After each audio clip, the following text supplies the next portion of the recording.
human mission, thriving on your personal path. Just up until now, we've covered everything from where do we come from, what is the meaning of life, removing the veil of oppression and expanding our consciousness, understanding our emotional and intuitive selves. And now I want to move into perhaps some of the, and actually right before I was speaking about some of the things that can throw us off our path. And one of those things is the ability to forgive.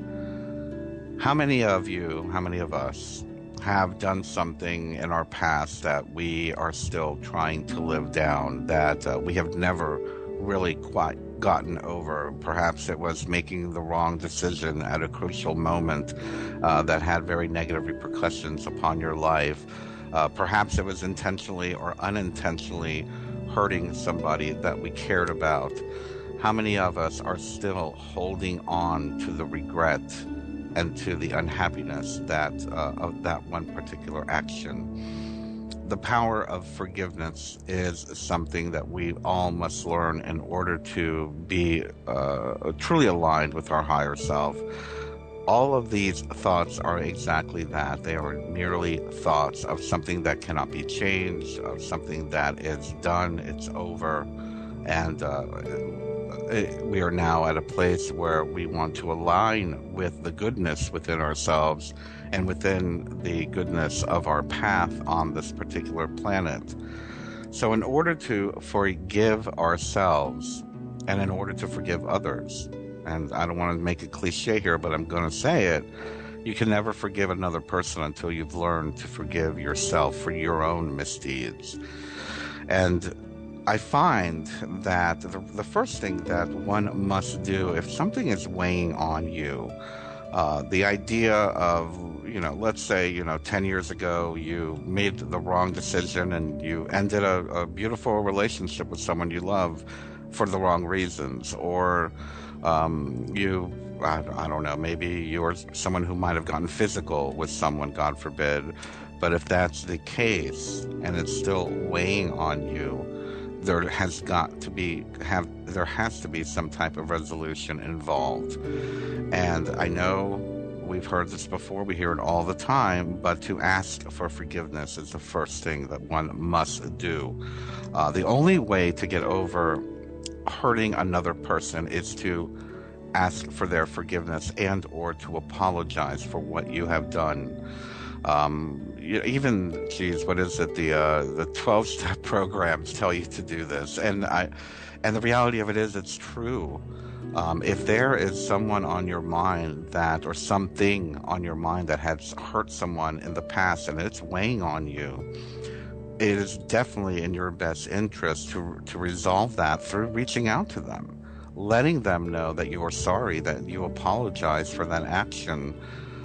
Whether they accept that apology or not is not up to you. And it's not necessary. It is the intention of your apology that matters the most. Maybe they're not ready to forgive. Maybe they're not ready to let it go. Maybe they're holding on to the anger. But that's not for you to hold. That is for you to let go. If you cannot reach that person, write them a letter, and even if they're dead, even if you cannot get a hold of them, they're nowhere to be found, write them a letter and just keep it, or send it down a river or bury it or something, burn it, whatever, but get it out, let it go. So many of us are stuck with emotional imbalances over things that perhaps we have done to others or to ourselves. And I'm going to move into that in just a moment. We get these emotional blockages that are very painful and that have been buried over years of ignoring them, of stuffing them down. And the power of forgiveness is going to be something that we need to learn to become friends with. It is going to be a tool on your path. If you are to thrive on your personal path, the power of forgiveness has to be a tool in your toolbox. You must be able to accept where you have done something wrong and to be able to resolve that.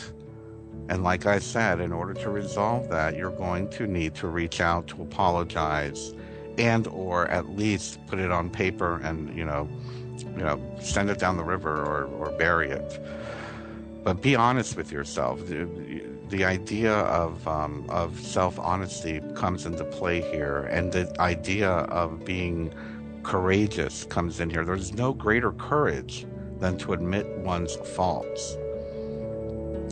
The power of forgiveness also has to deal with self-forgiveness. Maybe you, like myself, hey, in my 20s, I was a wild child. I was a party boy, and it's not really anything I regret, but I was pretty rough on myself because of it. And the idea of someone holding on to regret or shame or anything like that is going to pull you away from the alignment that you have with your higher self, the alignment that you have with your source, your source of all creation. And it is going to become an impediment on your personal path and your journey. If you are to align yourself with your human mission and thrive on your personal path, you must learn to forgive yourself and release all regrets of your past actions toward yourself as well as others. But as easy as it sounds to get rid of the regret for other people, yes, of course, it's easy to write a letter and say, dear Dad, I'm sorry I yelled at you, or I'm sorry I, stole the car or something like that. That part is easy, but the idea of forgiving oneself, that gets a little bit more difficult, and that becomes something that only you can do. So how do we forgive ourselves? The same exact way I just said. Apologize, say you're sorry. If you need to, take the opportunity to write yourself a letter. If you need to, take the opportunity to stand in front of a mirror and forgive yourself. But you must be sincere. There must be sincerity. I forgive you for, I don't know, overindulging, when you were in college. I forgive you for this action that you did that created some type of regret. I forgive you for creating regret. Tell yourself these things. It's important to allow yourself to be free of resentment, of guilt, and of regret. What is resentment, guilt, and regret, by the way? Let's think about that. Let's look at resentment, guilt, and regret, first of all. Before I do, let me just say that if you harm someone, you harm someone, and that is your due. You must make up for that. If you harm yourself, you harm yourself. You must make up for that. There is no get out of jail free card when it comes to harming another person or harming yourself. Of course, you're going to have to deal with the repercussions involved in that. However, when that has been gone through, when we've moved through the repercussions and the consequences, what is left but regret and guilt or shame? Regret, guilt, and shame are, first of all, many of us are ingrained with it as an early age, from an early age, depending on your family, your religious beliefs. A lot of religion and a lot of family members will use guilt and shame in order to manipulate people to do what they want them to do. So unfortunately, we've all been programmed to utilize guilt and shame as a motivator to get certain things done within ourselves or through other people. And I will say, if you are using guilt and shame to manipulate other people, shame on you, and stop immediately.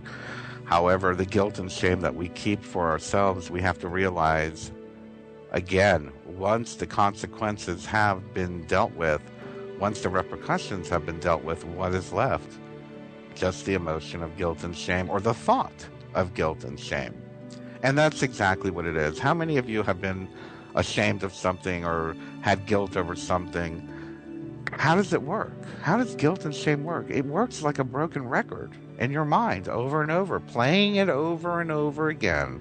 It's the same little film playing over and over again. It's the same broken record playing the same song over and over again. It is only a thought. It no longer has any substance. It's only become a thought of a past action, that may or may not have been already dealt with, but a past action that cannot be changed. And once you are on this path, once you understand your human mission, once you begin to thrive on your personal path by understanding your emotional intuitive self and by working toward aligning with your higher self, the idea of having this broken record thought process going through your brain over and over again has no place. It is, as a friend of mine used to say, it's mental masturbation. You are literally mind effing yourself, to put it, not to put it so, you know, harsh, but that is the reality of it. You're mind effing yourself. You have the ability to control your thoughts. Your thoughts do not control you. That is number one rule in all of this. Your thoughts do not control you. A thought is a thought is a thought is a thought. However, when those thoughts begin to repeat over and over and over again into shame, into guilt, into regret, there can be certain energetic and or reactionary things that may happen out of that, causing more damage to your own personal journey, causing more damage to your energetic body, to your emotional body, and to your intuitive body. We must understand that guilt, regret, and shame are, again, those are merely thoughts. If you have gone through the consequence, if you have dealt with the repercussions, good for you, and let it go. That's it. It's done. It's over. If you are still holding on to guilt, shame, and regret, by all means, take action to remove it from your life. If you cannot let it go, if you cannot see it is merely a thought, take action to let it go. Write it down on a piece of paper and burn it. I know that sounds cliche, but it is amazing what writing something down on a piece of paper, burning it, and throwing the ashes into the wind can do for you. It's a very simple ritual. It's a very simple quote-unquote spell that you can do to remove these types of energetic, I call them energetic Klingons. They're clung to us. Another form of dealing with energetic Klingons of regret or guilt is to give it love. What? Did he just say to love my guilt, love my regret? If it has that much power over you, it's because you're resisting something. Energetically, you're resisting something, and the only way to get rid of something that you're resisting is to embrace it. So give into it. Say, you know what? I love you, pain. I love you, regret. I love you, guilt. And the moment you transmute that into the form, an energetic form of love, it will no longer have power over you, and you could say goodbye to it. I love you, shame. I love you, guilt. Thank you for being a part of my life. What? It's gone. It no longer has power over you. That is where the power of self-forgiveness comes in. That is the power of letting go. Now, the last aspect of forgiveness is others. How do we forgive others? Oh my, we all probably have a laundry list of those that we may need to forgive or have forgiven or will forgive. It is something that will rear its ugly head throughout your lifetime. People do get hurt. People may not mean to hurt you, may not mean to do things that upset you, but we have to learn to forgive them because everything has its place on this particular journey. I forgive the global elite. I forgive the dark workers of the planet because that is their role. They're doing what their nature is telling them to do. That's their nature. It's not my nature, but it's their nature. I forgive them. I don't like it. I don't want any part of it. And I'll be happy when they're gone. But I have to forgive them because if not, I'm going to go into a place of anger. If you cannot forgive someone who has done you wrong, whether it be a person, whether it be a political party, whether it be the global elite, and you're holding resentment, all you're doing is you're lowering your vibration down to their level. And guess what happens energetically when you're lowering your vibration to that level of resentment? Resentment is a fear-based construct. There, and I'm speaking strictly of the global elite work on a low vibration. of fear. And your resentment and fear will only feed that low vibration. So if we want to take away the power of those who are causing harm toward others, whether it be ourselves or on a global level, we must forgive them. We must let it go and raise our vibration, for if not, we will fall into resentment, we will fall into anger, we will fall into fear, and only feed that negative energy construct that they thrive off of. People have control over you because you allow them to have control over you.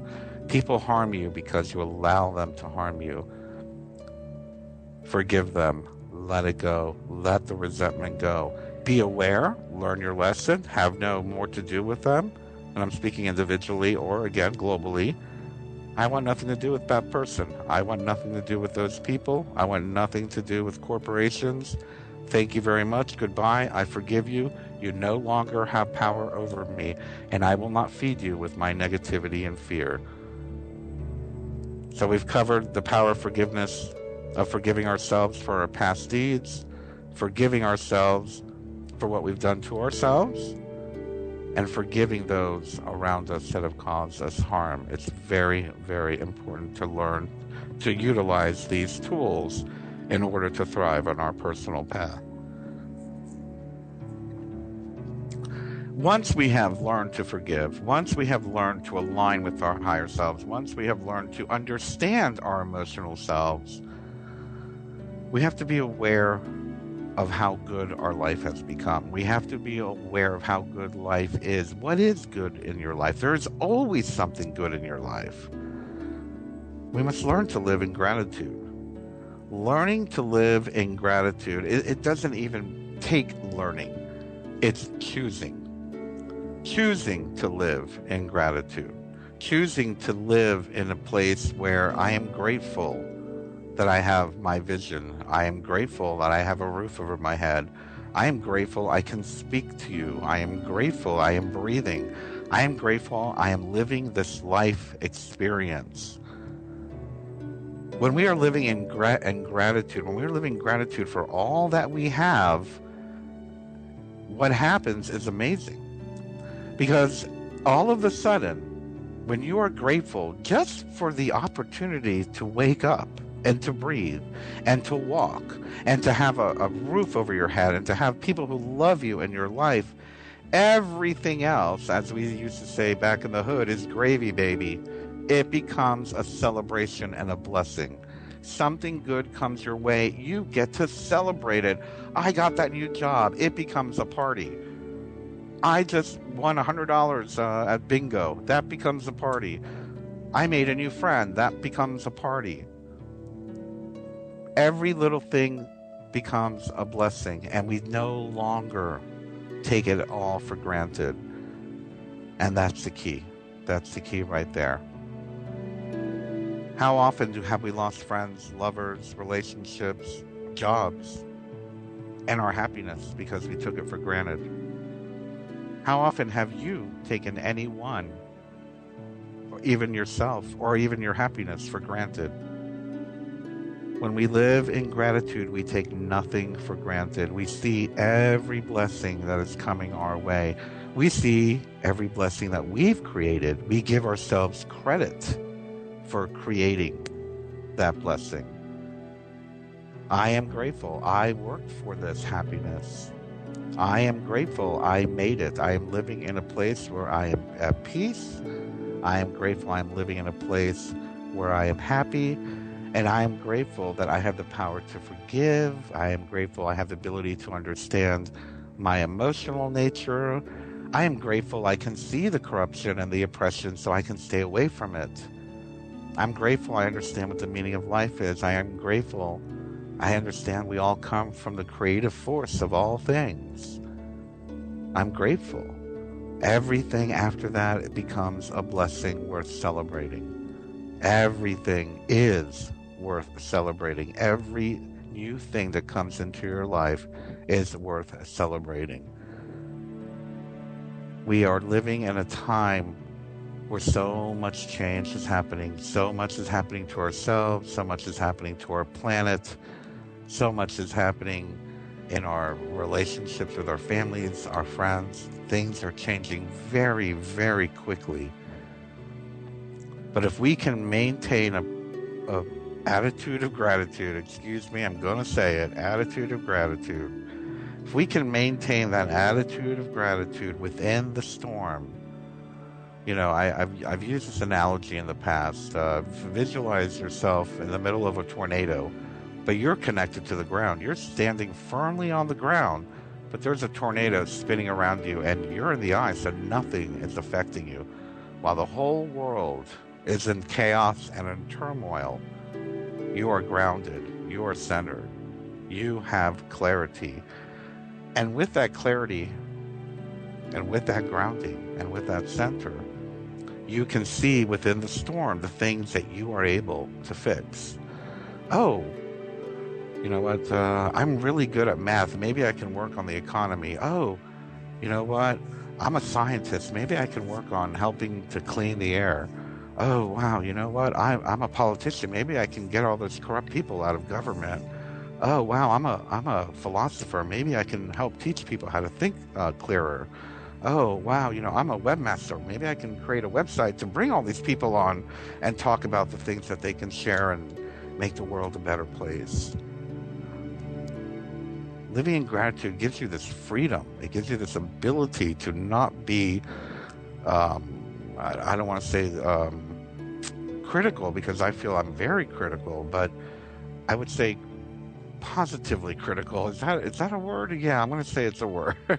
To be critical, but coming from a place where, okay, I don't like that, so I'm going to change it. Not a complainer, but a critical thinker that creates change. And that not only within the world, but within your own life. I don't like my house. Actually, I love my house. I'm speaking generally here. I don't like my home. I'm going to change it. I don't like my job. I'm going to change it. I don't like the people I hang around with. I'm going to change them. Instead of being in fear of, oh, well, if I don't have a house, where am I going to go? No, I don't have, I'm lucky to have these friends. Who am I going to hang out with? No, no, no, no, no. It doesn't work out that way. You are the creator. You are the creator of your reality. You are the ones that chooses where you live, where you work.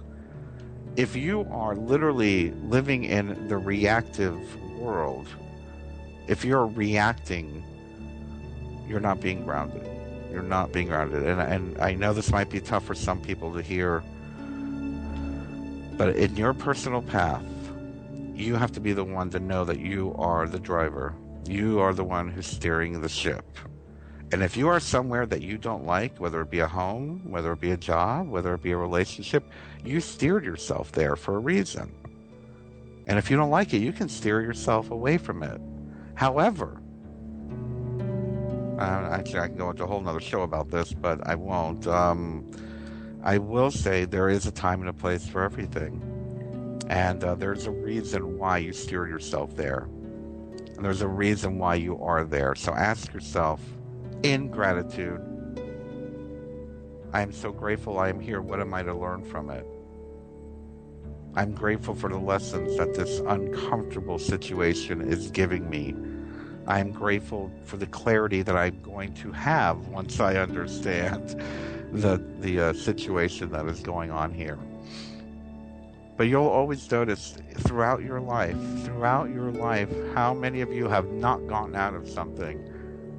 We've all gotten through everything, and that is a constant. That is a constant. No matter how bad it gets, no matter how many scars we have, or limbs we lose, or money we lose, or people we lose, we all get through it. We all get through it. No matter where you are, you're going to get through it. And therefore, there must always be gratitude in the constant of getting through it. Now, the choice of the emotion, the choice of how we live, the choice of how we think, that's up to you. Do you want to be happy? Then start aligning with happiness. If you want to be angry, if you want to be upset, if you want to be a victim, poor me, then you're going to live in a place of poor me. If you want to live in a place of happy me, align with happy me. I love the work that I do. I love being an activist. I love exposing corruption. I love marching. I love writing about it. I love doing books about it and videos and shows and speaking with people that have exposed and whistleblowers and everything that I do. I love it. It's very difficult work. It's very hard. I don't like the content a lot of the times. I don't like hearing some of the things, but I love the work.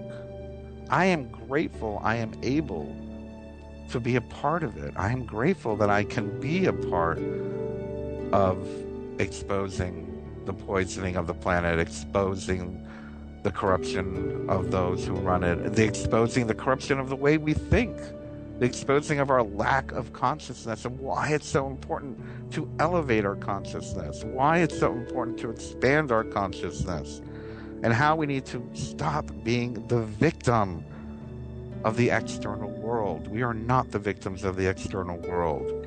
We are the creators of our world. And collectively, we will create a better world. That is a given. That is a given. Collectively, we are creating a better world. But how grateful are we for the steps that we've taken? How grateful are we for how far we have come? We have come very, very far. Remember, this whole idea of freedom of oppression only started in the late 50s, early 60s. It's only 2014. We've come a long way in, 40-something years, 40, 50 years. We've come a long way. I'm grateful for the hippies. I'm grateful for the beatniks. I'm grateful for the war protesters of Vietnam. I'm grateful we have the internet, so I can do this radio show. I'm grateful for Revolution Radio. I'm grateful for all the websites that are out there now doing the work that we do. And I am grateful for all the life coaches and the spiritual talkers and the healers. Living in gratitude, it is a tool that you are going to find most useful to overcome the idea of being a victim and to thrive on your own personal path. I guarantee it. I know it sounds cliche, but if you apply it in your life, I promise you, your whole perspective is going to change. And through changing your perspective, you're going to gain that clarity. And by gaining that clarity, you're going to align even more with your higher self. And we're going to talk more about that when I return.